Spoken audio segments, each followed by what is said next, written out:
Praise the lord. ప్రభు అయిన యేసుక్రీస్తు నామములో మీకు శుభము కలుగును గాక. ఈ రోజు దేవుని వాగ్దానం, ఆపత్కాలమందు యెహోవా నీకు ఉత్తరం ఇచ్చునుగాక, యాకోబు దేవుని నామములో నిన్ను ఉద్ధరించునుగాక. 20వ కీర్తన 1వ వచనం. ఆపత్కాలములో, నీ కష్టకాలములో, దుఃఖ సమయములో ప్రభువుకు నీవు మొరపెట్టగా నిశ్చయముగా ఆయన నీకు ఉత్తరం ఇచ్చును. మనం నమ్ముకొనదగిన సహాయకుడు ఆయనే. నిశ్చయముగా ఆయన ద్వారానే మనకు సహాయము, నెమ్మది, విడుదల కలుగును. కాబట్టి నా ప్రియ సహోదరి సహోదరులారా, మీరు ఆయన వైపు చూచినట్లయితే ఆయన ద్వారానే మీకు సహాయము కలుగును.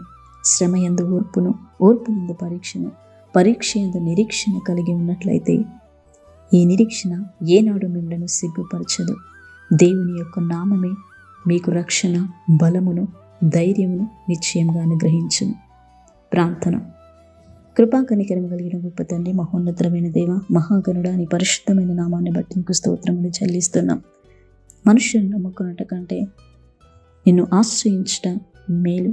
కాబట్టి మా కష్ట సమయంలో నీకు మొరపెట్టగా దయతో మా యొక్క విన్నపములను ఆలోకించి మీరే మాకు సహాయం చేయమని ప్రార్థిస్తున్నాం.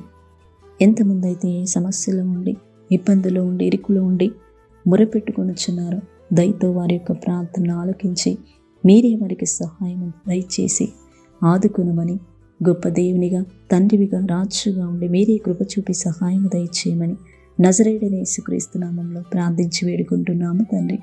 ఆమేన్.